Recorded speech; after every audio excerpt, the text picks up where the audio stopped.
Good morning मेरे प्यारे छात्रों। आज हम विषय हिंदी का अध्यापन करने जा रहे हैं, जिसमें हमारे लेसन का नाम है महिला आश्रम, जिसके लेखक है काका कालेलकर जी। तो आइए सबसे पहले काका कालेलकर जी के बारे में जानेंगे। जन्म 1885 सातारा महाराष्ट्र, मृत्यु 1981 नई दिल्ली। परिचय काका कालेलकर के नाम से विख्यात दत्तात्रेय बालकृष्ण कालेलकर जी ने हिंदी, गुजराती, मराठी और अंग्रेजी भाषा में समान रूप से लेखनीय कार्य किया। राष्ट्रभाषा के प्रचार को राष्ट्रीय कार्यक्रम मानने वाले काका कालेलकर उच्च कोटि के वैचारिक निबंधकार हैं। विभिन्न विषयों की तर्कपूर्ण व्याख्या आपकी लेखन शैली के विशेष गुण है। हिंदी राष्ट्रीय शिक्षा के आदर्शों का विकास, जीवन संस्कृति की बुनियाद, नक्षत्रमाला, स्मरण यात्रा, धर्मोदय आदि है। प्रस्तुत पत्र में कालेलकर जी ने महिला आश्रम की स्थापना की, उसकी व्यवस्था, वातावरण, नियम आदि के बारे में विस्तृत निर्देश दिए हैं। इस पत्र द्वारा महिला संबंधी आपके विचार, प्रकृति, प्रेम, सामाजिक लगाव का भी पता चलता है। काका कालेलकर कौन थे? जो महात्मा गांधी जी के रास्ते पर या उनके दिखाए गए मार्ग पर चलते थे। महात्मा गांधी के प्रसिद्ध गांधीवादी थे, वो ऐसा कह सकते हैं हम। उनके उच्च कोटि के निबंधकारों में उनकी गणना की जाती है। तो आइए देखते हैं वो कैसे थे। वो एक पत्र लिख रहे, प्रिय सरोज, जिस आश्रम की कल्पना की है उसके बारे में कुछ ज्यादा लिखूं तो बहन को सोचने में मदद होगी। सरोज कौन है? उनकी बहन। फिर वो सभी एक चचरी है, मानी हुई है, यहाँ पे वो बताया नहीं गया, लेकिन बहन कहा है। आश्रम यानी घर, उसकी व्यवस्था में या संचालन में किसी पुरुष का संबंध न हो। देखो, संचालन यानी नियंत्रण, व्यवस्था यानी प्रबंध, आश्रम यानी मठ, कल्पना यानी कोई नई बात सोचना। उस आश्रम का विज्ञापन अखबार में नहीं दिया जाए। जो आश्रम हमें तैयार करना है उसका अखबार में क्या नहीं दिया जाएगा?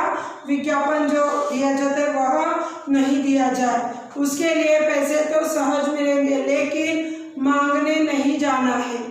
तो जो महिला आएगी वह अपने खाने पीने की तथा कपड़े लत्ते की व्यवस्था करके ही आए।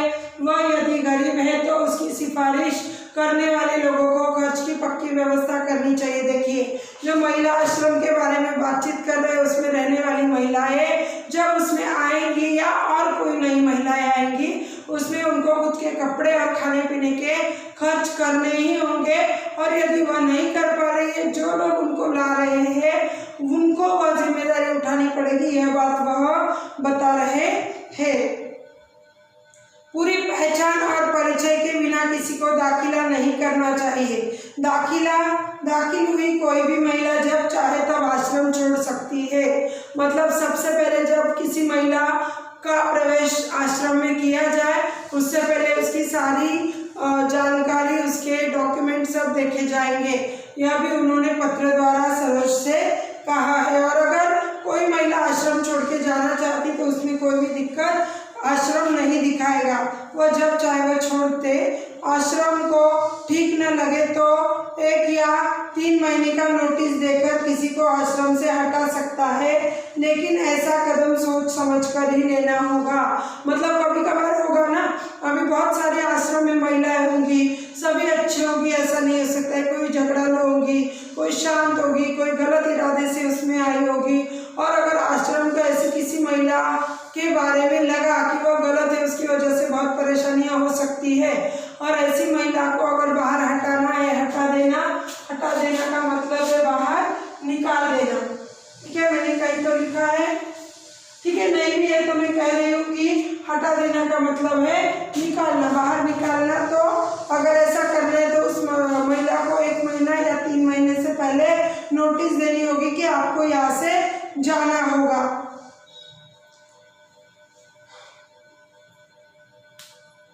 आश्रम किसी एक धर्म से चिपका नहीं होगा, सभी धर्म आश्रम को मान्य होंगे। अतः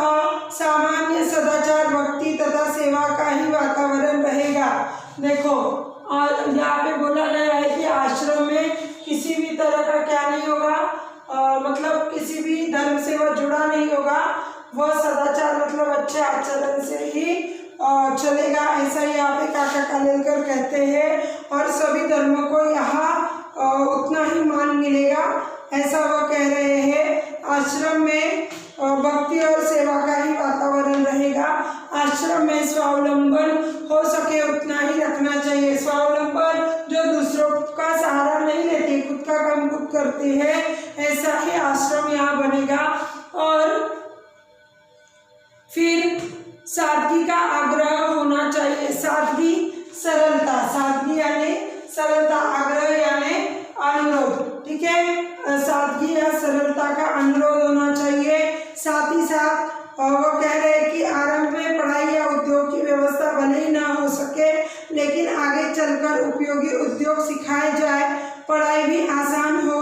आश्रम शिक्षा संस्था नहीं होगी, लेकिन कलह और उड़न से मुक्त स्वतंत्र वातावरण हो। ऐसा मानवतापूर्ण आश्रय स्थान होगा जहाँ परेशान महिलाएं बेघट के अपने खर्च से रह सके और अपने जीवन का सदुपयोग पवित्र सेवा में कर सके।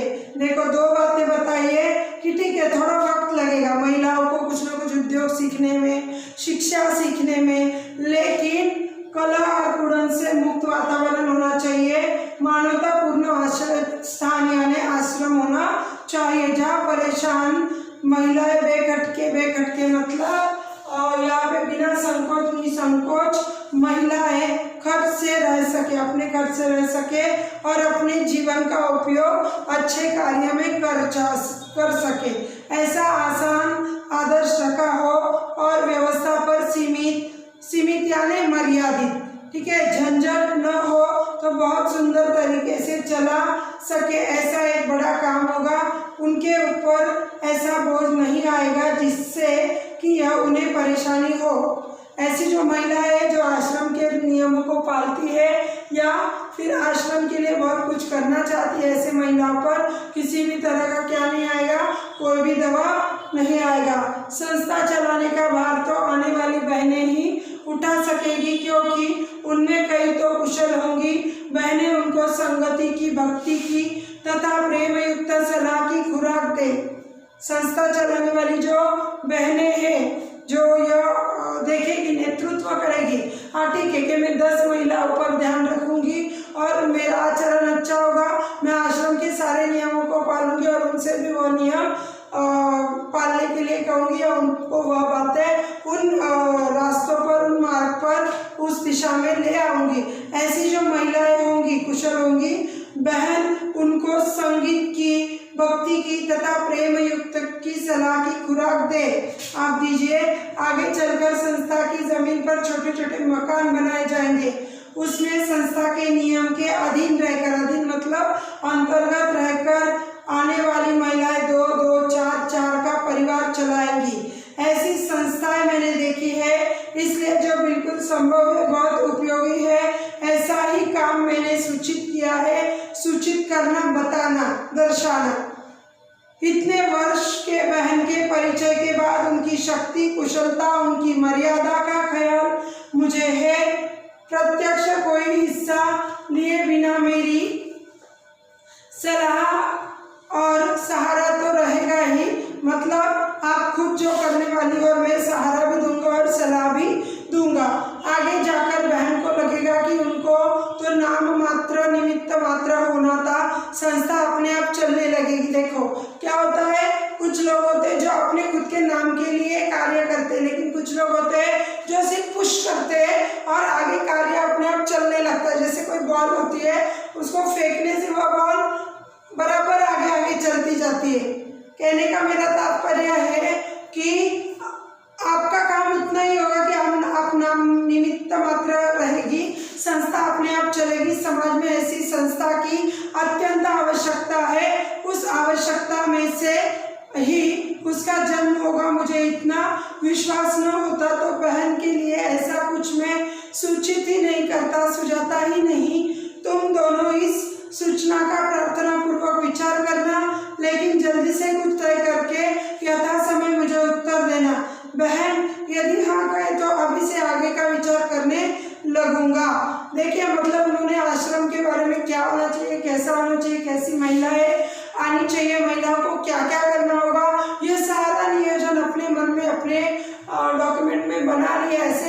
संभालने हेतु उनकी बहन का वो सहारा ले रहे हैं और बहन को यह भी कह रहे हैं अगर तुम्हारा जवाब हाँ होगा तो तुम जल्दी से मुझे बता देना। यहाँ सर्दी अच्छी जहाँ रह रहे वहाँ के बारे में बता रहे हैं। यहाँ सर्दी अच्छी है, फूलों में गुलदाउदी कीजेंथीमम फूल बहार में है, उनकी कलियां महीनों तक खुलती ही नहीं, मानो बारी रहस्य की बात पेट में भर दी हो, होठों को सीखकर बैठ गई हो, मतलब बिना खिलने वाले कलियों की पेट भी वहाँ है। जब खिलती है तब एक एक पंखुड़ी करके खिलती है, वे टिकते बहुत है, खुलने के बाद टिकते बहुत है। जैसे गुलाब का फूल होता है, देखो जल्दी से नहीं खिलता है, लेकिन जब खिलता है तब बहुत 8-10 दिन 15 दिन 20 दिन तक गुलाब का फूल पेड़ पर रह जाता है। और उसी तरह शायद ये भी होंगे, यहाँ पे नाम भी बताया उन्होंने बहुत सारे। और गुलाब भी खिलने लगे हैं, कॉस्मोस के दिन गए, उन्होंने बहुत आनंद लिया। जिनिया का एक पौधा रास्ते के किनारे पर था, जो आए सो उसकी कली तोड़े। फिर मैंने इस बड़े पौधे को वहाँ से निकालकर अपने सिराने के पास लगा दिया। सिराना जो चारपाई होती है जहाँ पर इंसान सोता है, वही कहीं सिर के आगे, जो जहाँ पर जिस साइड से सिर रखते हैं उसके आगे कहीं उन्होंने वो पौधा रख दिया है। ठीक है, इसकी आंखें मानो उत्कटता से बोलती हो ऐसी लगती। 2-1 महीने फूल देकर अंत में वह सूख गया, परसों ही मैंने उसे विदा दे दी। कौन से पेड़ के बारे में बोला गया है? कॉस्मोस। ठीक है, कॉस्मोस के दिन गए, उन्होंने बहुत आनंद लिया। और जिनिया का जो पौधा है उसके फूल बहुत सारे लोग तोड़ते, इसलिए मैंने उसके अपने सिराने रखा है। और अब 1-2 महीने में फूल देकर अंत में वह सूख गया, परसों ही मैंने उसे विदा दे दी, मतलब उसे वह खत्म हो गया, वह जड़ सूख गया। काका का दोनों को प्रेम शुभाशीष। गुरुवार है 21/12/44 को यह पत्र लिखा गया है। अब आगे फिर से वह एक पत्र लिखते हैं, देखो क्या है। तुम्हारा 16 से 18 तक लिखा हुआ पत्र आज भी मिला। इस महीने में मैंने इन तारीखों को पत्र लिखे थे, 1 तारीख को, 9 तारीख को, 15 तारीख को, चौथा आज लिख रहा हूँ। अब तुमको हर सप्ताह में लिखूंगा। तुम्हारी तबीयत कमजोर है, तब तक चिरंजीव रहना। मुझे पत्र लिखोगी तो चलेगा। मुझे चिरंजीव मतलब बहुत लंबी आयु तुम्हें मिले। मुझे हर सप्ताह एक पत्र मिलना ही चाहिए। पूज्य बापूजी चाहते, मतलब महात्मा गांधी जी चाहते हैं, हिंदू मुस्लिम एकता के लिए मुझे अपनी सारी शक्ति उर्दू सीखने के पीछे खर्च करनी चाहिए। तुमको मैंने एक संदेश भेजा था, तुम उर्दू लिखना सीखो, लेकिन अब तक मेरा एक ही संदेश है, पूरा आराम लेकर पूरी तरह ठीक हो जाओ। देखिए बहन की चिंता भी वो बहुत कर रहे हैं। तारों के नक्शे बनाने के लिए कंपास बॉक्स मंगवा कर रखा है, लेकिन अब तक कुछ नहीं हो पाया है। मैंने अपने फूल गमले अपने पास से निकाल दिए हैं, सादे क्रोटन को ही रहने दिया है। सबको काका का सप्रेम शुभाशीष, काका कालेलकर ग्रंथावली से। तो छात्रों, यहाँ पे काका ने बहुत सारी बातें अपनी बहन से की है। यहाँ पे बहुत सारे शब्दार्थ भी मैंने दिए हैं और आपको इस लेसन में जो मुहावरे हैं वह भी मैं पढ़कर सुना रही हूँ, क्योंकि आगे तो यहाँ पे दिए नहीं थे, जो आए हैं वह मैं पढ़कर सुना रही हूँ। आप सुन लीजिए। पहला मुहावरा है जो आपको लिख लेना है, सन्न रहना, भोचक रह जाना, भार वहन करना, किसी चीज का भार उठाना। आगे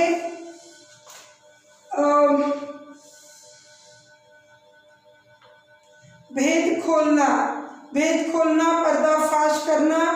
और सेकंड है आदर सहित मानना, सिर माथे लेना। ठीक है, आंखों से ओझल होना मतलब अदृश्य होना, आंखें भर आना, आंखों में आंसू आ जाना, मुंह मोड़ लेना, बेरुखी करना, ध्यान न देना, मुंह की खाना, बुरी तरह हारना, दांत पीसना, क्रोध में दांत पर दांत रगड़ना, दांत काटी रोटी, गहरी दोस्ती, हाथ का मैल होना, बहुत तुच्छ वस्तु।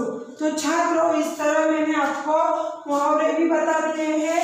यदि आपको इस लेसन में किसी भी तरह की कोई भी समस्या है तो आप फीडबैक द्वारा बता सकते हैं। साथ ही साथ आपको यह सारे शब्द भी नोट डाउन कर लेने हैं। इसकी एक्टिविटी भी मैं आपको देने वाली हूँ। तब तक आप इस लेसन को रीडिंग कीजिए और काका कालेलकर के बारे में अधिक जानकारी हासिल कीजिए, साथ ही साथ महात्मा गांधी जी के बारे में भी। ठीक है, यहाँ तक हम रुकते हैं। धन्यवाद।